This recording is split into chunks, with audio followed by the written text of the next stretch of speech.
Hello everyone, स्वागत है आप सभी लोगों का। इस वीडियो में हम लोग वर्कशॉप कैलकुलेशन का ऑब्जेक्टिव क्वेश्चन प्रैक्टिस करेंगे और यह वीडियो जो बच्चे सीआईटीएस कर रहे हैं उनके लिए ज़्यादा बेनिफिट करेगा। तो आइए शुरू करते हैं इस वीडियो को। तो पहला क्वेश्चन देखते हैं हम लोग।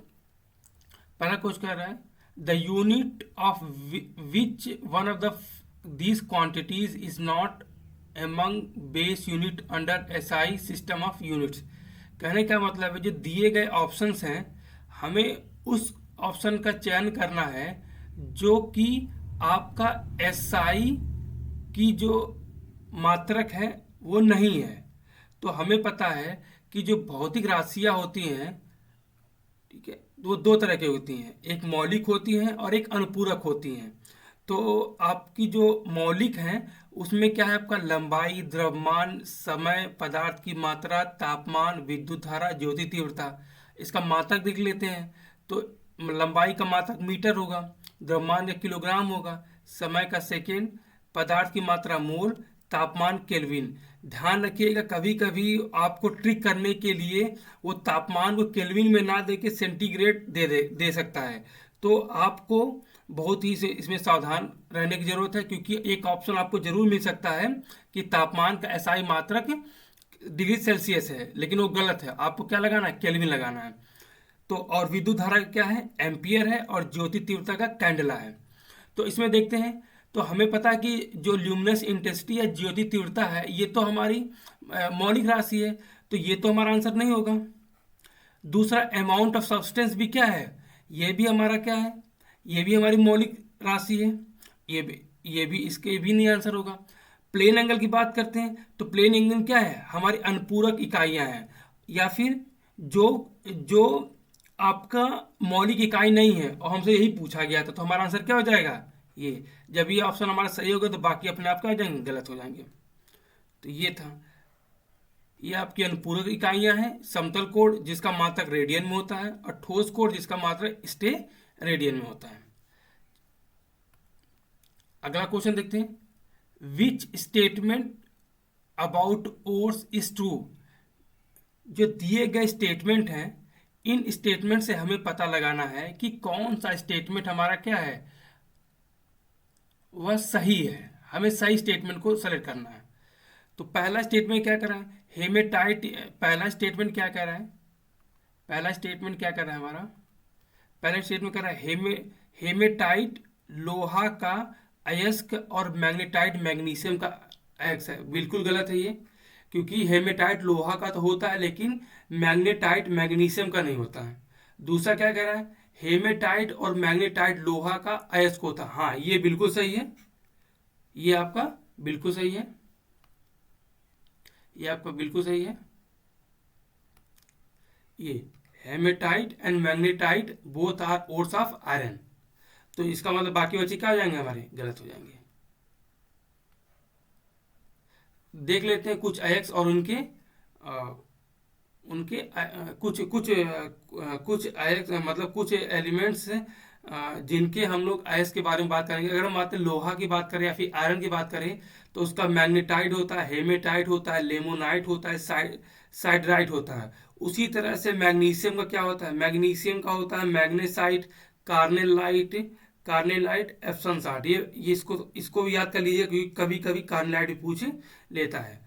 उसके बाद कर रहे हैं सीसा या फिर लेड की बात करें तो इसका क्या है, गैलेना। इसका जो फार्मूला होता है PbS होता है। और कभी कभी यही पूछ लेता है कि ऐसा सीसा का ऐसा अयस्क जिसमें सल्फर मौजूद है उसको क्या बोलते हैं हम लोग, गैलेना बोलते हैं। एल्युमिनियम की देख लेते हैं तो एल्युमिनियम का क्या होता है, बॉक्साइट होता है, कोरंडम होता है और फेल्सपार होता है। होते तो बहुत सारे हैं लेकिन हमने इसमें क्या किया है, जो इंपॉर्टेंट है, जो पूछे जाते हैं उसी को मैंने यहाँ पे कवर किया है। अगला देख लेते हैं, अगला क्वेश्चन देख लेते हैं। एक मोटर की गति 2000 आरपीएम है, आधा लोड 1960 आरपीएम पे है और पूरा लोड 1920 है। पूरे लोड पर आधा लोड और पूरा लोड पर परसेंटेज ड्रॉप बताना। तो परसेंटेज ड्रॉप का जो फार्मूला होता है, परसेंटेज ड्रॉप का जो फार्मूला होता है RPM at no load minus RPM at load upon no load RPM. तो तो अगर हम लोग हाफ लोड की बात करें तो हमारा जो नो लोड का आरपीएम 2000 दिया गया है और लोड का आरपीएम 1960 दिया गया है, और नो लोड का कितना रखा गया है 2000। तो इसको जब गुणा कर देंगे 100 से हमारा परसेंटेज में आ जाएगा, तो इससे हमारा क्या आ जाएगा, 2% आ जाएगा। और फुल लोड की बात करें तो फुल लोड पे हमारा देखेंगे तो आपका जो फुल लोड पे आपका आरपीएम वो 1920 है, और नो लोड तो 2000 दिया गया है। तो इसको जब सॉल्व करेंगे तो कितना आ जाएगा, 2% और 4%।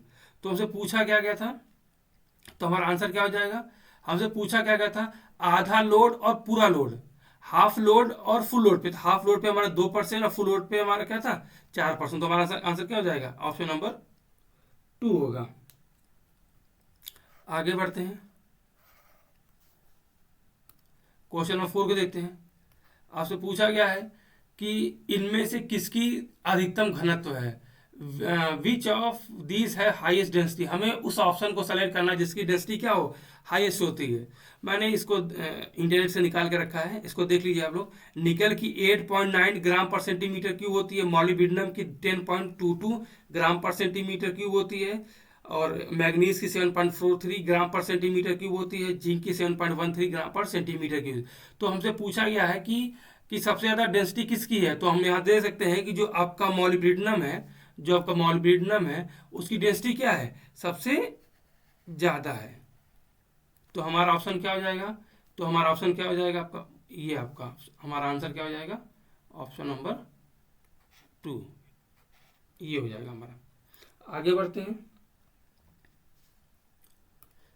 क्वेश्चन नंबर 5 को देखते हैं। क्वेश्चन नंबर 5 को देखते हैं हम लोग। क्वेश्चन नंबर 5 को देखते हैं। नीचे दिए गए चित्र में दिखाए गए अनुसार एक भार को रैंप पर धक्का दिया जा रहा है, बल कैसे कम किया जा सकता है। कहने का मतलब ये आपका रैंप है, ये आपका क्या है, ये आपका रैंप है।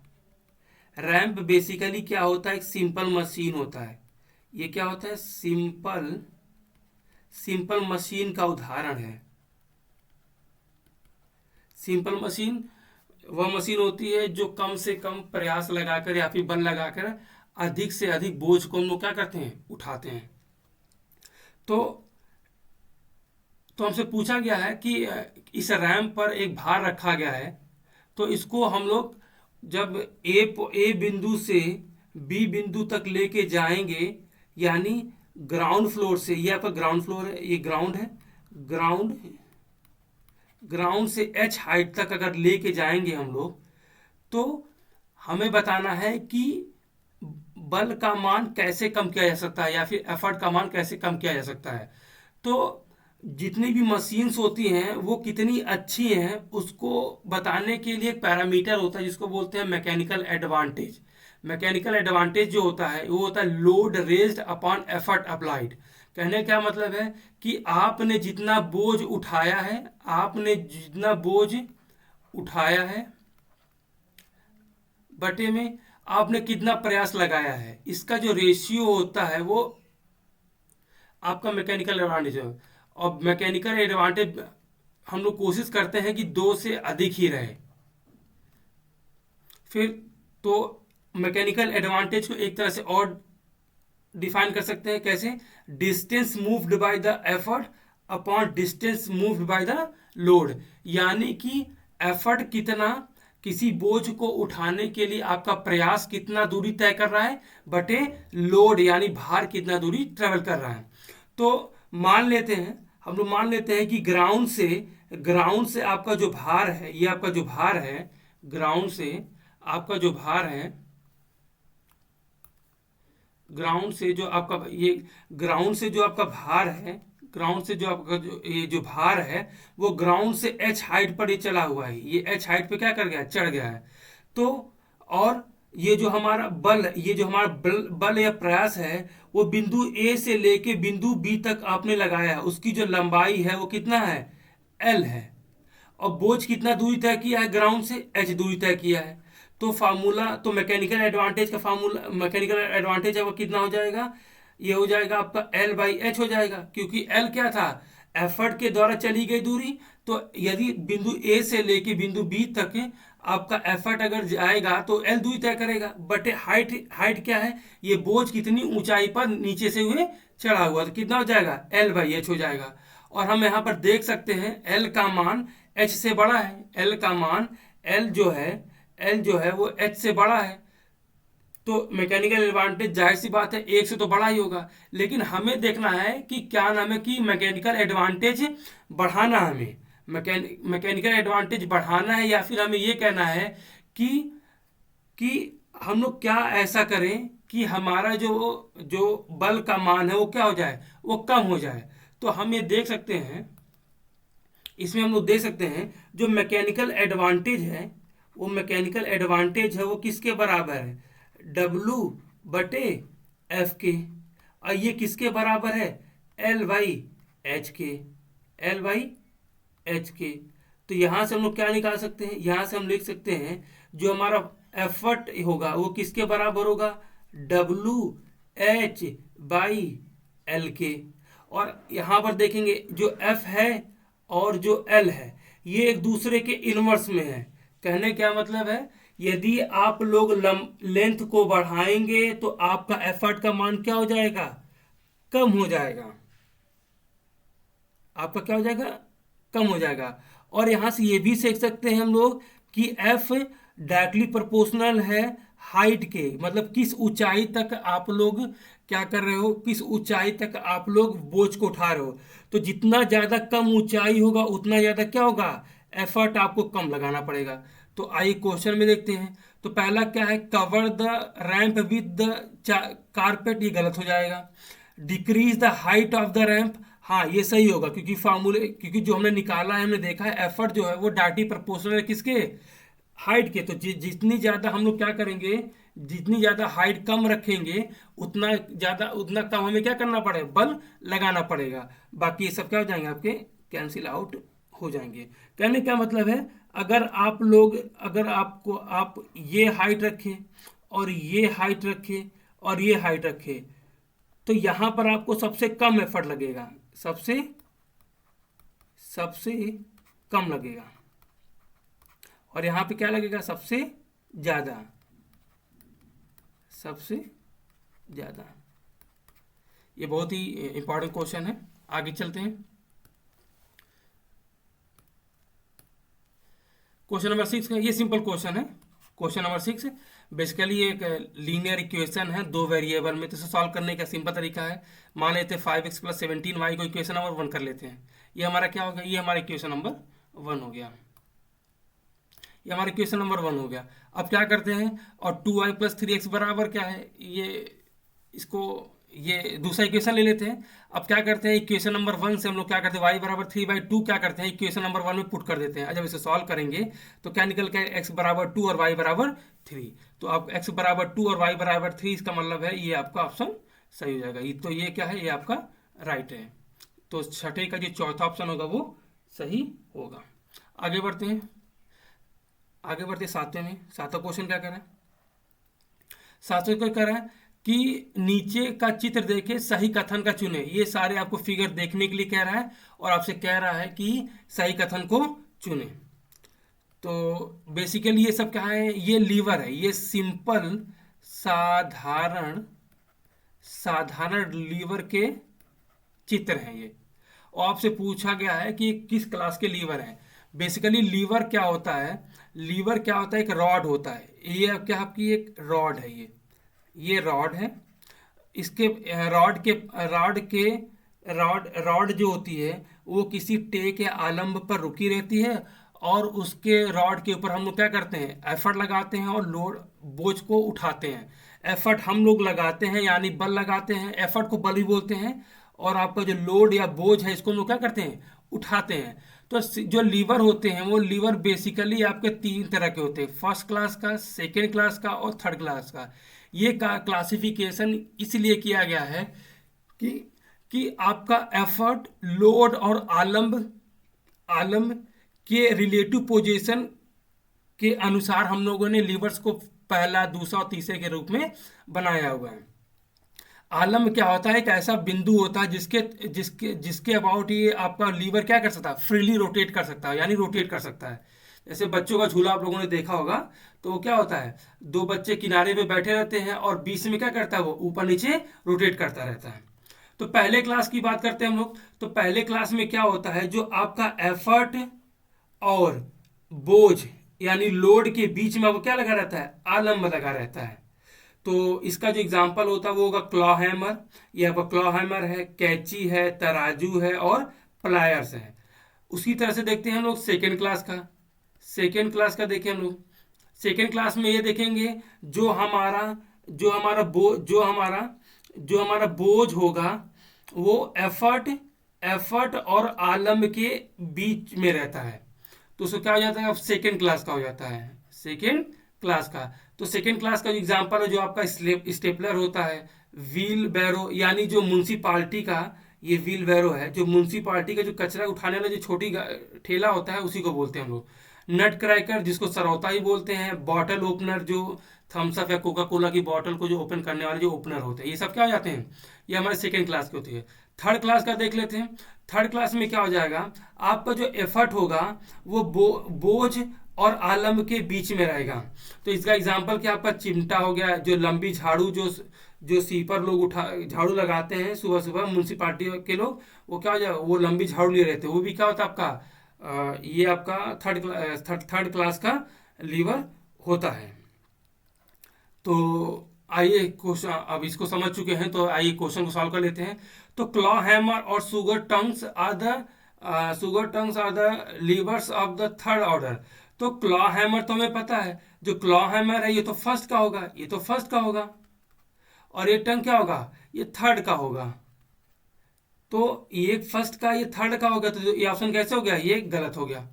ये क्या हो गया, ये गलत हो गया।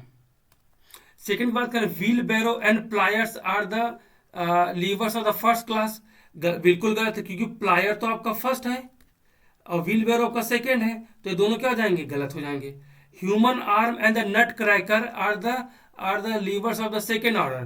भाई ह्यूमन आर्म जो होता है, जो ये तो थर्ड का होता है, ये थर्ड का होता है। नट क्रैकर आपका सेकंड का होता है, तो ये भी क्या हो जाएगा, गलत हो जाएगा। व्हील बैरो और nutcracker are the levers of the second order, ये आपका बिल्कुल सही है। ये आपका क्या है, बिल्कुल सही है, क्योंकि हम लोगों ने देखा था व्हील बैरो और नट क्रैकर आपका क्या है, सेकंड क्लास का। ये देखिए, जो नट क्रैकर है, नट क्रैकर और व्हील बैरो है, ये व्हील बैरो है, ये क्या है, नट क्रैकर और व्हील बैरो क्या है, नट क्रैकर और व्हील बैरो क्या है आपका, नट क्रैकर और व्हील बैरो क्या है आपका, सेकंड क्लास का होगा। नट क्रैकर क्या हो गया, और ये सेकंड क्लास का हो गया। इसको थोड़ा सही कर देते हैं।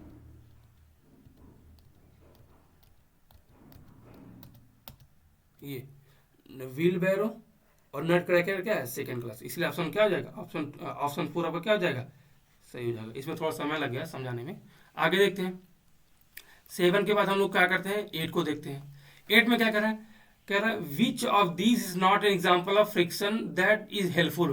कहने का मतलब है कि इन दिए गए एग्जाम्पल में जो फ्रिक्शन है वो कहाँ पर हमारे लिए हितकारी या हेल्पफुल नहीं होगा।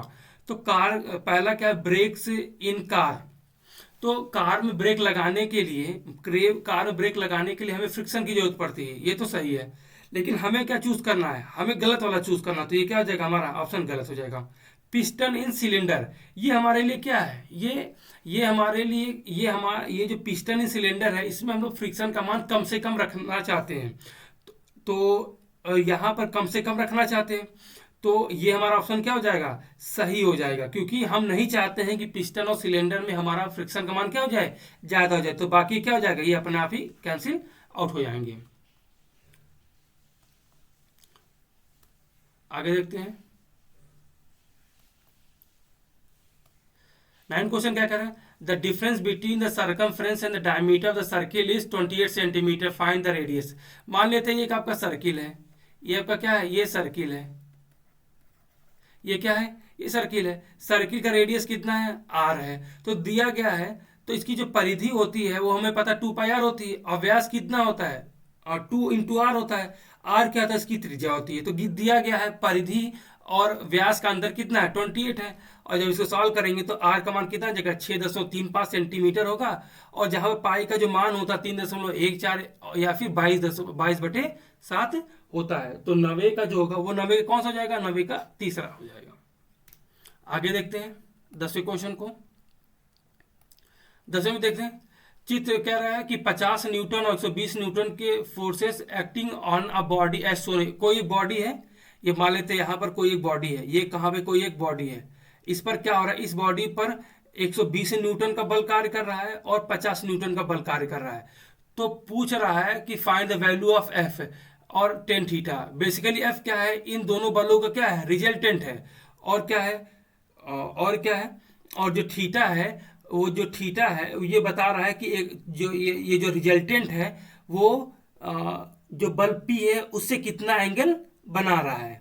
तो हमें पता है कि किसी बॉडी पे अगर दो बल कोलिनियर बल लग रहे हो, कोलिनियर मतलब कि कोलिनियर मतलब जो एक ही बिंदु से पास हो रहे हैं, तो उनका जो रिजल्टेंट होता है वो हम लोग क्या करते हैं, एक समांतर चतुर्भुज के विकर्ण के द्वारा प्रदर्शित करते हैं। तो उसका जो रिजल्टेंट का जो फार्मूला होता है वो होता है P square plus Q square plus 2p Q cos phi होता है। फाई क्या होता है, पी और क्यू के बीच का एंगल होता है। ध्यान रखिएगा, जो फाई होता है, कंफ्यूज नहीं होना है, फाई जो होता है दोनों बलों के बीच का एंगल होता है। दोनों बलों के बीच क्या होता है, ये एंगल होता है। ये मान लेते एक बल P है और एक आपका ये बल आपका P है, दूसरा क्या है Q। इनके बीच का एंगल कितना है, फाई है। तो फार्मूला क्या निकल गया, P square plus Q square plus 2p Q cos phi. और यहाँ पर हमें पता है कि दोनों बलों के बीच का जो एंगल वो कैसा है, देखो यहाँ पर देख सकते हैं, जो 50 न्यूटन वाला जो 120 जो 120 न्यूटन वाला बल और 50 न्यूटन वाले बल जो है कितने डिग्री का एंगल बना रहे हैं, वो 90 डिग्री का बना रहे हैं। और हमें पता है कि कॉस 90 का मान 0 होता है। तो जब इसमें रखेंगे हम लोग तो क्या आ जाएगा हमारे पास, एफ स्क्वायर बराबर P square plus Q square होगा। और यहाँ पर वैल्यू पुट कर देंगे हम लोग, और जब वैल्यू पुट कर देंगे तो एफ का मान कितना आ जाएगा, 130 आ जाएगा। तो हम देख सकते हैं एफ का मान 130 ऑप्शन नंबर 1 और 2 में है। लेकिन हमें एक चीज और पूछा है, हमें पूछा गया है कि टेन थीटा का मान क्या होगा। तो टेन थीटा बराबर होता है लंब बटे आधार होता है। तो लंब हमारा 50 है, आधार 120 है। तो जब इसको सॉल्व करेंगे तो 0.4166 आएगा। तो हमारा जो ऑप्शन होगा वो कितना हो जाएगा, ये हमारा ऑप्शन पहला गलत हो जाएगा। पहला गलत हो जाएगा तो ऑप्शन कौन सा बनेगा आपका, ऑप्शन नंबर 2। तो क्वेश्चन नंबर 10 का जो आंसर होगा वो 2 होगा, मतलब ऑप्शन नंबर 2 होगा। आगे देखते हैं, फिर क्या करें, what is transferred when work is done. कार्य पूरा होने पर क्या परिवर्तन होता है। कार्य एक प्रकार की ऊर्जा है, कार्य क्या है, एक प्रकार की ऊर्जा है। तो कार्य का परिवर्तन किस में होगा, ऊर्जा में होगा, जाहिर सी बात है। तो ऑप्शन नंबर क्या हो जाएगा, 3 आपका सिंपल हो जाएगा। और एकदम सिंपल है, कार्य का जो मात्रक होता है वो न्यूटन मीटर होता है, या फिर इसको बोलते हैं जूल बोलते हैं। कभी कभी इसका मात्रक क्या होता है, कैलोरी भी होता है, कैलोरी भी होता है। तो जो आपका क्या है, जो आपका 11 है, 11 का जो ऑप्शन होगा वो कौन सा सही होगा, ऑप्शन नंबर 3 सही होगा। 12वें पे आ जाते हैं, 12वें पे देखते हैं। तो what is the unit of strain. तनाव का इकाई क्या है। वैसे स्ट्रेन को तनाव नहीं बोलते हैं, स्ट्रेन को क्या बोलते हैं हम लोग, विकृति बोलते हैं। स्ट्रेन को हिंदी में क्या बोलते हैं, विकृति। ये होता क्या, लंबाई में परिवर्तन बटे प्रारंभिक लंबाई। मान लेते हैं ये हमारे पास एक रॉड है, एक रॉड है। इस रॉड को हमने क्या किया है, ये रॉड एक तरफ से क्या है, फिक्स है, और इस पर हमने क्या किया, एक बल लगाया। इसकी जो प्रारंभिक लंबाई है, प्रारंभिक लंबाई जो है, इसकी जो प्रारंभिक लंबाई है, ये आपका रॉड हो गया, और यहाँ पर एक बल लग रहा है पी। इसकी जो प्रारंभिक लंबाई है एल नॉट है। और जब इसको हमने खींच दिया है, जब इसको हमने खींच दिया है तो क्या होगा, इसकी लंबाई में वृद्धि हो गई है। इसकी लंबाई में क्या हो गई है, वृद्धि हो गई है। ये क्या हो गया, इसकी लंबाई में वृद्धि हो गई है, डेल्टा। तो लंबाई वृद्धि डेल्टा होगी। तो विकृति को हम लोग सिंबल क्या, एप्सिलॉन से रिप्रेजेंट करते हैं। एप्सिलॉन होता क्या है, एप्सिलॉन बराबर होता है लंबाई में परिवर्तन। तो मान लेते लंबाई परिवर्तन कितना हो गया, डेल्टा एल हो गया। और प्रारंभिक लंबाई कितनी थी, एल नॉट थी। तो लंबाई में परिवर्तन भी लंबाई होता है एक तरह से। तो इसका ही मात्रक मिलीमीटर में लेते हैं, तो इसका ही मात्रक कितने में लेते हैं, मिलीमीटर लेते हैं। तो मिलीमीटर से मिलीमीटर क्या हो जाएगा, कैंसिल आउट हो जाएगा। तो स्ट्रेन आपका क्या हो जाएगा, स्ट्रेन आपका जो स्ट्रेन या फिर विकृति होती है ये क्या हो जाएगी, विमाहीन होगी या फिर यूनिट लेस होगा। तो 12वें का जो ऑप्शन है वो ऑप्शन नंबर क्या हो जाएगा, 4, नो यूनिट। आगे देखते हैं, क्वेश्चन नंबर 13 को। तो कह रहा है कि कौन सा कथन सत्य नहीं है। तो जो दिए गए स्टेटमेंट है उसमें हमें वो सेलेक्ट करना है जो गलत है, यानी सत्य नहीं है। तो एसआई यूनिट ऑफ स्ट्रेस इस पास्कल, हाँ एकदम सही है। जो स्ट्रेस होता है उसका जो मात्रक होता है वो पास्कल होता है। और स्ट्रेस को हम लोग तनाव नहीं बोलते हैं, इसको बोलते हैं हम प्रतिबल बोलते हैं। जो स्ट्रेस होता है, जो स्ट्रेस होता है इसको हम लोग बोलते हैं प्रतिबल। क्या बोलते हैं इसको? प्रतिबल बोलते हैं। तो इसकी जो एसआई यूनिट होती पास्कल होती है, तो ये तो सही है, लेकिन हमें सही तो लेना नहीं, तो हमारा क्या हो जाएगा? गलत हो जाएगा।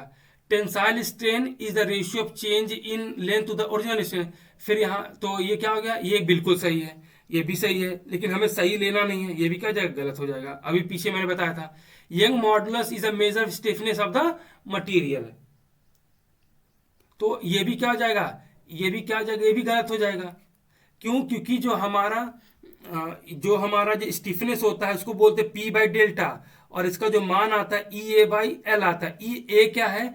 इस बीम का क्रॉस सेक्शन है। एल क्या है? इसकी लंबाई है। ई क्या है? ये मॉडुलस ऑफ इलास्टिसिटी है। तो यहाँ पर हम देख सकते हैं कि मॉडुलस जो पी बाई डेल्टा स्टिफनेस है वो मॉडुलस ऑफ इलास्टिसिटी के अलावा आपका क्रॉस सेक्शन एरिया और लेंथ पर निर्भर कर रहा है। तो ये तो होगा, तो ये तो होगा, ये तो आंसर होगा नहीं, तो ये तो गलत है और हमें यही सेलेक्ट करना था। लेकिन हुआ क्या है कि आपका जो जो बोर्ड है उसने ऑप्शन क्या माना है? वो ऑप्शन क्या माना? ऑप्शन नंबर 4 माना। तो इसको क्या करते हैं हम लोग? इसको क्या करते हैं? 4 पे जाते हैं हम लोग, ऑप्शन नंबर 4 पे जाते हैं। और वैसे देखा जाए तो किसी तरह से इसको सही भी माना जा सकता है कि जो स्टिफनेस होता है एक तरह से क्या होती है? कड़ापन ही होता है उसका। तो कड़ापन ही होता है कि होता है, तो इसको भी हम लोग क्या कर सकते हैं? इसको भी सही मान लेते हैं। हम लोग क्या करते हैं? इसको भी क्या करते हैं? इसको भी सही मान लेते हैं। बेसिकली इसको भी क्या कर लेते? सही मानते हैं। जो स्टिफनेस होती है वो कड़ापन होता है, जिसमें लचीलापन कम होता है वो ज़्यादा स्टीफर होता है। जैसे आपका स्प्रिंग हो गया, वो भी क्या होता है? आपका कड़ा होता है वो। आगे देखते हैं। तो 13 का जो ऑप्शन होगा वो कौन सा होगा? ऑप्शन नंबर 4 होगा। आगे देखते हैं हम लोग 13 और 14 को देखते हैं। 14 में क्या करा? Which statement is not true. ये तो मैं बता चुका हूं कि क्या नाम है, जो जो 13वां का जो आया था वो क्या था? वो 2 ही था। आगे बढ़ते हैं।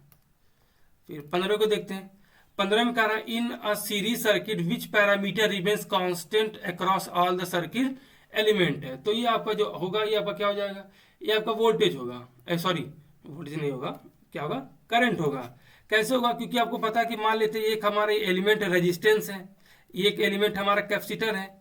तो जो धारा आएगी वो इसमें भी जाएगी, इसमें भी जाएगी और इसमें कैपेसिटर में भी जाएगी। और मान लेते हैं कोई किसी वोल्टेज सोर्स से जुड़ा हुआ है। तो कहने का मतलब क्या है कि सिंपल है कि जो आपका जो धारा या फिर करंट होगी वो सीरीज में क्या होती है? कांस्टेंट होती है। ये आपका वोल्टेज हो गया। बहुत ही सिंपल क्वेश्चन है। आगे बढ़ते हैं। तो ये बाकी सब गलत हो जाएंगे आपके। तो 15 का आपका क्या हो जाएगा? दूसरा सही होगा। आगे बढ़ते हैं। 15 के बाद 16 को देखते हैं। 16 को देखते हैं। 16 में क्या कह रहा है? In the following circuit calculate the current through the 20 ohm resistance है। तो कहने का मतलब है जो 20 ओम का रेजिस्टेंस है इसके अंदर जो करंट का मान हो उसको बताना है। और ये आप लोग देख सकते हैं कि ये क्या है? ये जो अरेंजमेंट है वो पैरेलल कनेक्शन है।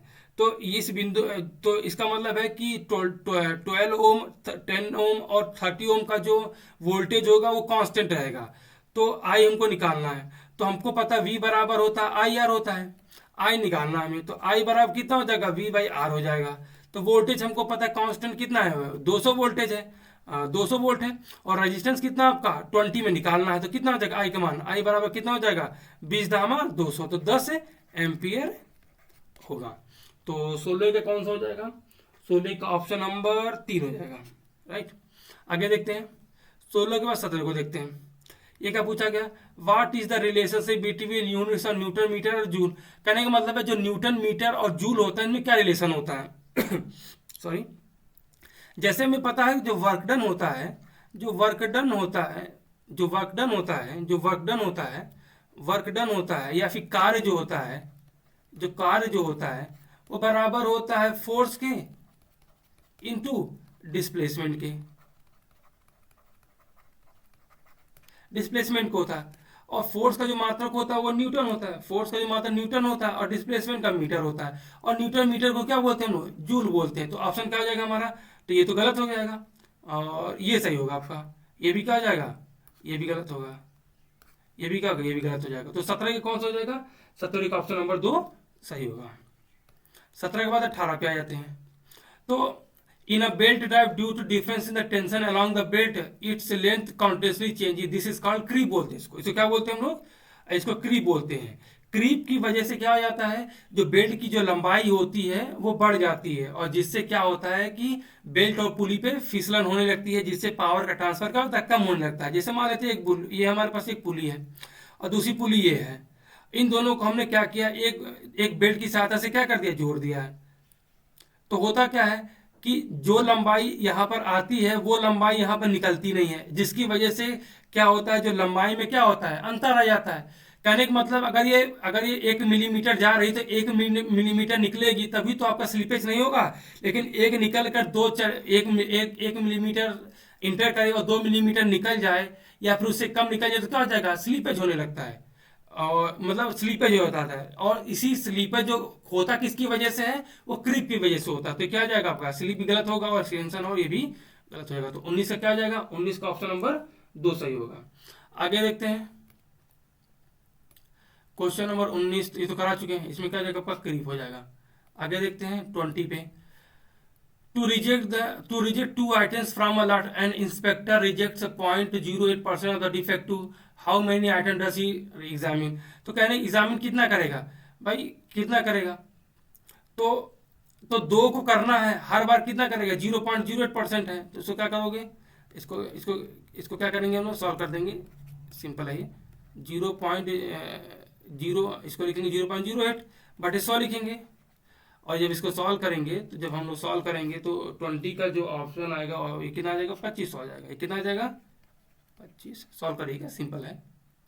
20 के बाद 21 वाले को देखते हैं, A B C I in the ratio of 35, 28, 20, how will the sum 1162 will be divide. कहने का मतलब है कि जो 1162 है, ये आपको क्या करना है, 35, 28 और 20 के रेशियो में क्या करना, भाग करना है। तो इसको करने के लिए क्या करते हैं, जो तीनों रेशियो को हम लोग क्या करते थे, जोड़ देते हैं, और जब हमने तीनों रेशियो को जोड़ा तो कितना गया है, 83, और ये किसके बराबर होगा, 1162 के होगा। तो एक का मान कितना आ गया, 14 आ गया। तो 35 का मान क्या हो जाएगा, एक का मान अगर 14 है तो 35 का कितना होगा, मल्टीप्लाई 14 होगा। 28 का 14, 28 को 14 से मल्टीप्लाई करेंगे, 20 को भी 14 से मल्टीप्लाई कर देंगे, तो आंसर में कितना आ जाएगा, 490, 392, 280। तो ऑप्शन कौन सी कर, 21 का एक ही दिखा रहा है, 490 और ये, तो ये आपका सही हो जाएगा। तो 21 का कितना हो जाएगा, 21 का ऑप्शन नंबर 1 हो जाएगा। आगे देखते हैं 22 को देखते हैं, क्या 22 में क्या करें, among the following which is the form set of triangle. तो triangle form, right angle triangle या फिर समकोण त्रिभुज में क्या होता है, जो कर्ण का स्क्वायर होता है वो लंब और आधार के स्क्वायर के बराबर होता है, ये होता है। तो हमको देख रहे तो हमको देखना है कि कौन सी भुजा ऐसी होगा, कौन सा नियम फॉलो कर रहा है। तो हमको पता है जो ऑप्शन नंबर 2 है वो क्या कर रहा होगा, ये जो लंबाई है वो क्या कर रही है, क्या कर रही है, जो पाइथागोरस प्रमेय होता है, कर्ण का स्क्वायर, कर्ण का स्क्वायर होगा, कर्ण का स्क्वायर बराबर लंब का स्क्वायर प्लस आधार का स्क्वायर फॉलो कर रहा है। इसीलिए आपका क्या हो जाएगा, 22वें का दूसरा जो होगा वो क्या हो जाएगा आपका, समकोण त्रिभुज का निर्माण करेगा। ये हो गया 22वें का दूसरा। अब आया थे 23वें पे, 23वें में क्या है, 23वें में कह रहा है कि find the value of T from the given figure. Basically ये बल्क फोर्स सिस्टम से आया है, लामी प्रमेय पे आधारित है। मान लेते कोई बिंदु है हमारा पी है, उस बिंदु पर 2 धागे गए हैं, एक धागा इधर गया, एक धागा इधर गया। जो पहला धागा वो हॉरिजॉन्टल से 30 डिग्री एंगल को बना रहा है, और दूसरा वाला हॉरिजॉन्टल से कितना बना, 40 डिग्री बना रहा है। और एक भार या बोझ है जो 3 kg का वो क्या है, वो लटका हुआ है। तो ये हो गया। तो जब इसको, और हमें पता है ये इक्विलिब्रियम में है, तो जब इक्विलिब्रियम में होता है ये लामी के प्रमेय को क्या करता है, सेटिस्फाई करता है। लामी का जो प्रमेय होता है, लामी प्रमेय से इसको सॉल्व करते हैं। तो हमें पता है कि जो ये लामी प्रमेय ये बोलता है कि यदि किसी बिंदु पर 3 बल लग रहे हो, मान लेते हैं पी क्यू और आर क्यू और पी, ये 3 बल लग रहे हैं किसी बिंदु पे, अगर ये इक्विलिब्रियम में है तो जो आपका जो बल होगा वो डायरेक्टली प्रोपोर्शनल होता है उसके अपोजिट के साइन एंगल के। तो इसके आर के अपोजिट क्या है, ये दो बल क्यू और पी है, और इनके अपोजिट जो एंगल है वो आर है, उसकी साइन के प्रोपोर्शनल होता है। तो क्या लिख सकते हैं, R by sine R, Q by sine Q, P by sine P. R R R Q P क्या है, ये बल है। और एक काम करते हैं, इसको आर डैश ले लेते हैं, क्यू डैश और ये ले लेते हैं। तो आर डैश, क्यू डैश और पी डैश क्या है, ये सब एंगल हैं। तो जब सॉल्व करेंगे हम लोग तो क्या लिख सकते हैं, तो इसको लिख सकते हैं। तो हमें पता है कि तो टी बटे क्या लिख सकते हैं, टी बटे 90 प्लस 40 130 लिख सकते हैं। टी डैश बटे 30 प्लस 90 लिख सकते हैं, 120 लिख सकते हैं। और आपका जो 3 है ये आपका क्या है, ये केजी में है। तो इसको अगर 9.8 से मल्टीप्लाई कर देंगे तो न्यूटन में आ जाएगा। तो 3 इंटू 9.8 अपॉन साइन 10 लिख सकते हैं। तो जब इसको सॉल्व करेंगे हम लोग टी का तो कितना आ जाएगा, 24 के अप्रॉक्सीमेट आपका आंसर आ रहा है। तो कौन सा हो जाएगा, 23 का कौन सा हो जाएगा। तो इसका सिंपल है, लामी थ्योरम का एप्लीकेशन है। तो 23 कितना हो गया, पहला हो गया, 23 का पहला हो गया। आइए 24 पे चलते हैं, 24 पे चलते हैं। तो what is the composition of the bronze. तो ब्रॉन्ज का कंपोजिशन क्या है, तो आपका जो 25वां है, 25वां का ऑप्शन कितना हो जाएगा, ये हो जाएगा। अब उसके बाद देखते हैं, उसका देते हैं, ये तो आपका रिपीट कर गया है, ये हो जाएगा 26 में। इसको सॉल्व करना है हमें, ये सॉल्व करना है। तो ये है, ये पूरे का रूट लगा हुआ है, ये इसका रूट लगा हुआ है, ये इस पूरे का रूट लगा हुआ है, और इस पूरे का रूट लगा हुआ है, ऐसे करके इसको मैं लिख देता हूँ। ये लिखा हुआ है, रूट के अंदर 9 लिखा है, फिर उसके बाहर क्या लिखा है, माइनस का 19 दिया गया है, और पूरे का रूट लगा दिया गया है, मतलब क्यू रूट लगा दिया गया है। फिर इसको क्या कर दिया, इसमें जोड़ किसमें दिया गया है, 21 को जोड़ दिया है, और पूरे का क्या कर दिया गया है, पूरे का रूट ले लिया गया है। पूरे का क्या कर दिया गया है, पूरे का रूट ले लिया गया है, इस पूरे का रूट ले लिया गया है। उसके बाद क्या कर दिया गया, फिर उसके बाद क्या गया, इसमें 21 में से घटा दिया गया, और पूरे का ये कर लिया, ये रूट है आपका, ये है आपका। तो सॉल्व कर लेते हैं।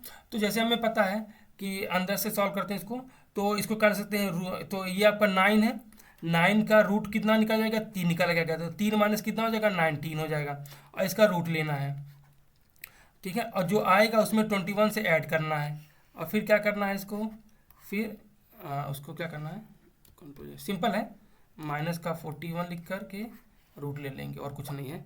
तो जब निकालेंगे, सॉल्व करेंगे, तो इसका आंसर कितना आ रहा है, 36 आ रहा है, सिंपल सा है। 36 आएगा तो उसका रूट ले लेंगे, कितना आ जाएगा, 6 आ जाएगा। तो आपका ऑप्शन होगा 26 का कितना हो जाएगा, 26 का 1 हो जाएगा, 26 का 1 हो जाएगा, 26 का 1 हो जाएगा। आगे बढ़ते हैं, तो 27 में देखते हैं, in blast furnace what is added to remove impurities of oxide. तो ब्लास्ट फर्नेस जो होता है उसकी सहायता से हम लोग पिग आयरन या फिर कच्चा लोहा बनाते हैं। क्या बनाते हैं, कच्चा लोहा बनाते हैं। तो ये जो अयस्क है, ये अयस्क, अयस्क को जब हम लोग ब्लास्ट फर्नेस में डालते हैं तो क्या बन जाता है, हमारा पिग आयरन होता है। और जो पिग आयरन से हमें क्या बनाते हैं, कास्ट आयरन बनाते हैं और स्टील बनाते हैं। कास्ट आयरन क्या होता है, जो आयरन और कॉपर का एक मिश्र धातु होता है, जिसमें कार्बन की जो मात्रा होती है 1% से अधिक होती है। उसी तरह से स्टील भी क्या होता है, कार्बन और आयरन का मिक्सचर होता है, लेकिन इसमें जो कार्बन की जो मात्रा होती है वो 1% से कम होती है। तो 27 का जो आपका आंसर होगा वो चौथा हो जाएगा, क्या हो जाएगा, लाइमस्टोन, चूना पत्थर। आगे देखते हैं 27 के बाद 28 पे आ जाते हैं।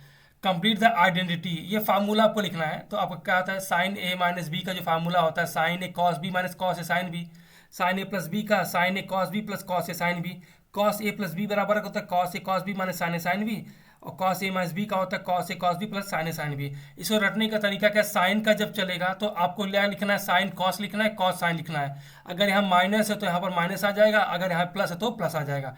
लेकिन जब हम लोग कॉस को देखेंगे तो कॉस में हम लोग देखेंगे कॉस ए प्लस बी है, तो कॉस ए कॉस बी और साइन ए साइन बी लिखना है। अगर यहाँ पर प्लस, यहाँ पर अगर ये यहाँ पर अगर प्लस है तो यहाँ पर हम लोग क्या लिखेंगे, माइनस कर देंगे, और यहाँ पर अगर माइनस है तो प्लस कर देंगे, जस्ट रिवर्स कर देंगे। तो क्या हो जाएगा, तो साइन ए माइनस बी का होगा साइन ए कॉस बी माइनस माइनस ये गलत हो जाएगा।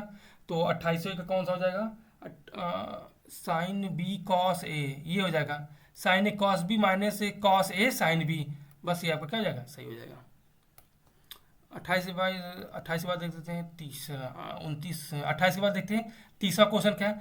The maximum friction acting around the body is limiting friction, sliding friction, bearing friction या फिर ड्राई फ्रिक्शन। तो जो इसको बोलते हैं हम लोग लिमिटिंग फ्रिक्शन बोलते हैं, क्या बोलते हैं, लिमिटिंग फ्रिक्शन बोलते हैं। तो तीसरे का क्या हो जाएगा, पहला है। इसका एक्सप्लेनेशन क्या होगा, जैसे मान लेते हैं कोई एक बॉडी है, ये कोई एक बॉडी है, ये बॉडी पर एक बल लग रहा है और यहाँ पर क्या ये खुरदरा सरफेस है, जिसकी वजह से यहाँ पर एक कोफिशिएंट ऑफ फ्रिक्शन आ जाएगा, और ये खुरदरा सतह आने पे क्या होगा, इस बॉडी पर इसके मोशन के विपरीत दिशा में बल लगने लगेगा। तो फ्रिक्शन फोर्स की खास क्या बात होती है, वो शुरू में क्या करेगा, वो एडजस्ट करता है। कहने का मतलब है जैसे जैसे बल का मान बढ़ता है, जैसे जैसे बल का मान, जो अप्लाइड बल का मान बढ़ता है, उसी तरह से फ्रिक्शन फोर्स का मान भी बढ़ता रहता है। लेकिन एक समय ऐसा आ जाता है कि अप्लाइड फोर्स का मान क्या हो जाता है, बढ़ता रहता है, लेकिन फ्रिक्शन फोर्स का मान एक लिमिट तक पहुंच जाता है। इसके बाद फ्रिक्शन फोर्स का मान नहीं बढ़ेगा और इसके बाद एक कांस्टेंट हो जाए। इसको कहने का मतलब है जब शुरू में आप लोग बल लगाते हो किसी बॉडी पे तो फ्रिक्शन फोर्स का मान बढ़ता रहता है, बढ़ता रहता है, और एक समय ऐसा आता है कि फ्रिक्शन फोर्स का मान क्या हो जाता है, मैक्सिमम हो जाता है, और इसके बाद नहीं बढ़ता। इसी को क्या बोलते हैं हम, लिमिटिंग फ्रिक्शन फोर्स बोलते हैं। तो क्या हो जाता है, इसको लिमिटिंग फ्रिक्शन फोर्स बोलते हैं। तो तीसरे क्या हो जाएगा, तीसरे का पहला हो जाएगा, राइट। तीसरे के बाद 29 को देख लेते हैं। तो ये आपको दिया गया है कि a बाई बी बराबर 6/5 है, दिया गया है। तो आपसे पूछा गया है A square plus B square upon A minus A square minus B square, formula क्या मतलब इसका मान क्या होगा। तो हमें पता है कि किसी रेशियो में फिक्स संख्या से गुणा करने पर उसके मान में कोई परिवर्तन नहीं होता। तो मान लेते हैं हमारा ए बाई बी बराबर 6/5 है, तो हमने क्या किया है, 6 वाले को के से गुणा कर दिया, 5 वाले को के से गुणा कर दिया है, और के क्या है, कांस्टेंट है। तो ए बराबर कितना आ जाएगा, 6 के, बी बराबर 5 के आ जाएगा। अब क्या करते हैं, इसी दोनों को इक्वेशन नंबर 1 में पुट कर देते हैं। जब सॉल्व करेंगे 16/61 आ जाएगा। बाकी ये दोनों क्या है, सेम नंबर है, और मतलब सेम नंबर का मतलब है कि ए ऊपर है, बी भी यहाँ पर है, ए मतलब यहाँ पर ए का स्क्वायर है, यहाँ पर बी का स्क्वायर है, यहाँ पर ए स्क्वायर माइनस बी स्क्वायर है। तो इसको करने का सिंपल ट्रिक ये है कि यहाँ पर ए बराबर डायरेक्टली 6 पुट कर दीजिए और बी बराबर 5 पुट कर दीजिए। क्यों, क्योंकि हमको पता चल रहा है कि देखो के और के क्या हो गया, ऑटोमेटिक क्या हो जा रहे हैं, कैंसिल आउट हो जा रहे हैं। तो हमको जरूरी नहीं कि के को लिखे ही, हम लोग बेसिकली क्या कर सकते हैं, इक्वेशन नंबर ए में ए बराबर 6 और बी बराबर 5 पुट करके सॉल्व करेंगे तो हमारा तभी भी आंसर कितना जाएगा, 61/11 आ जाएगा। तो आपकी इच्छा है जैसा करना चाहें, बेसिकली जो बेसिक रूल यही है आपका।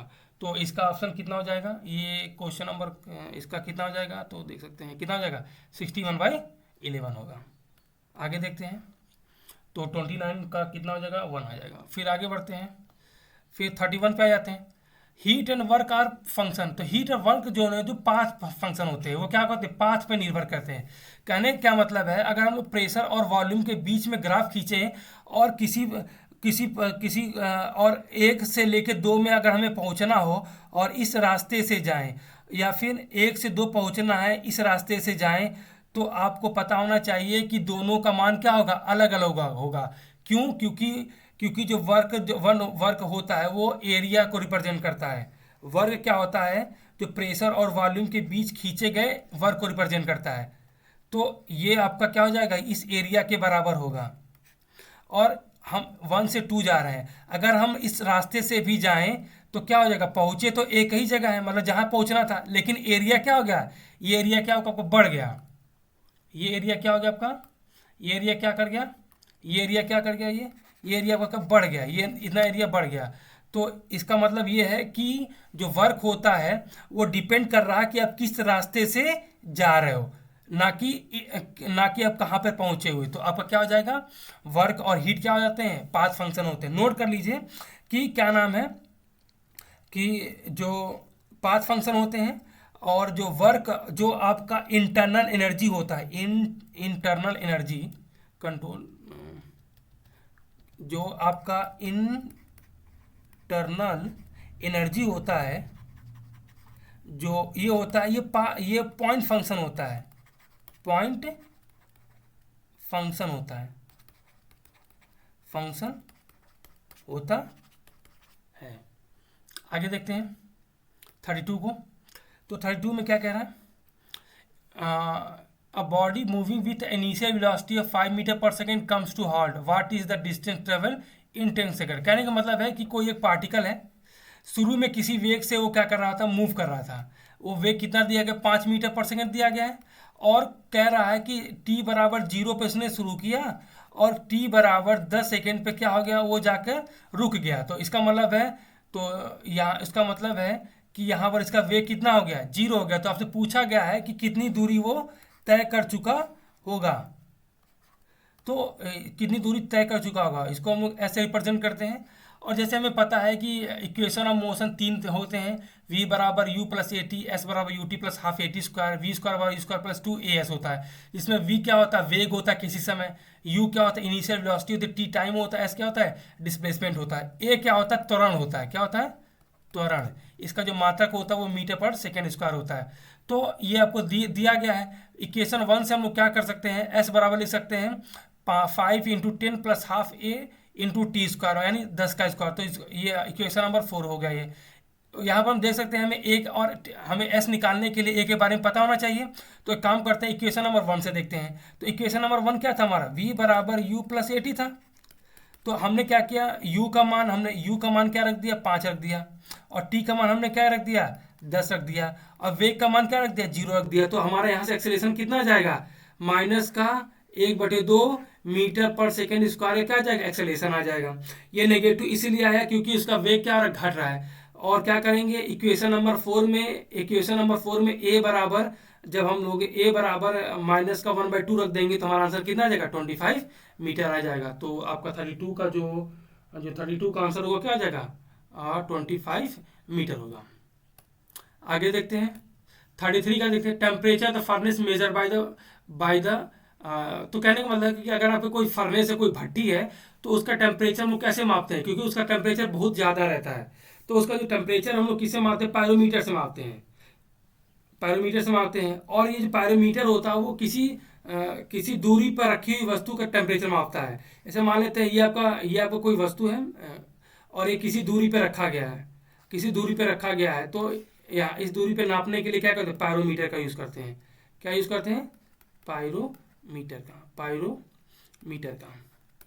ये इंफ्रारेड रेडिएशन को इलेक्ट्रिकल सिग्नल में क्या करता है, कन्वर्ट करता है। ये आपका इसका प्रिंसिपल है। कहने का मतलब है इस बॉडी से निकलने वाली जो इंफ्रारेड रेडिएशन होता है उसको क्या करता है, ये इलेक्ट्रिकल सिग्नल में बदल देता है, जिससे इसका टेम्परेचर हम माप सकते हैं। ये सेफ रहता है।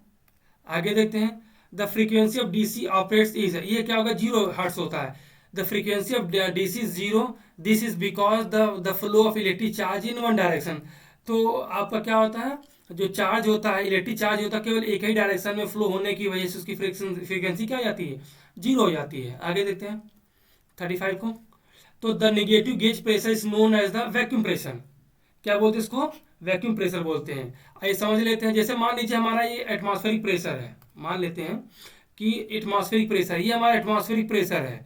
मतलब कि आप जहाँ पर बैठे होगे जो रूम में, वहाँ का जो प्रेशर होता है एटमॉस्फेरिक प्रेशर होता है, उसका जो मान होता है 101.325 किलो पास्कल या फिर 1 बार होता है।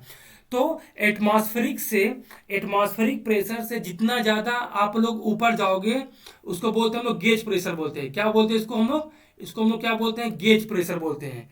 गेज प्रेशर या फिर पॉजिटिव प्रेशर बोलते हैं, राइट। और उससे जब नीचे जाते हैं हम लोग क्या बोलते हैं, जब हम लोग एटमॉस्फेरिक प्रेशर से कम प्रेशर पे जाते हैं तो उसको बोलते हैं वैक्यूम प्रेशर या फिर नेगेटिव गेज प्रेशर ही बोलते हैं इसको पॉजिटिव प्रेशर बोलते हैं एटमॉस्फेरिक से ऊपर जाने पर, और एटमॉस्फेरिक प्रेशर से नीचे आने पर क्या बोलते हैं हम लोग, वैक्यूम प्रेशर बोलते हैं। तो 35वें का 1 हो जाएगा सही। आगे देखते हैं। तो ये क्या है, specific gravity of 1 litre of liquid when the density of इतना। तो कहने का मतलब स्पेसिफिक ग्रेविटी का जो फार्मूला होता है density of the object upon density of water होता है। तो ऑब्जेक्ट की डेंसिटी कितनी दे, इतनी दे रखी है और ये है, तो आंसर कितना आ जाएगा 0.7135। ये आपका बोर्ड का ये आंसर है। हमारा आंसर ये आया था। ठीक है, तो ये क्वेश्चन हो गए।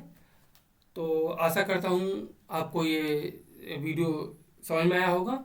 अगर वीडियो समझ में आ रहा है तो चैनल को लाइक करें, और इसको सब्सक्राइब भी कर लें और बेल आइकन को प्रेस कर लें, क्योंकि मैं आगे क्या करूँगा, इसी तरह की वीडियोस को डालने वाला हूँ। तो तब तक के लिए धन्यवाद।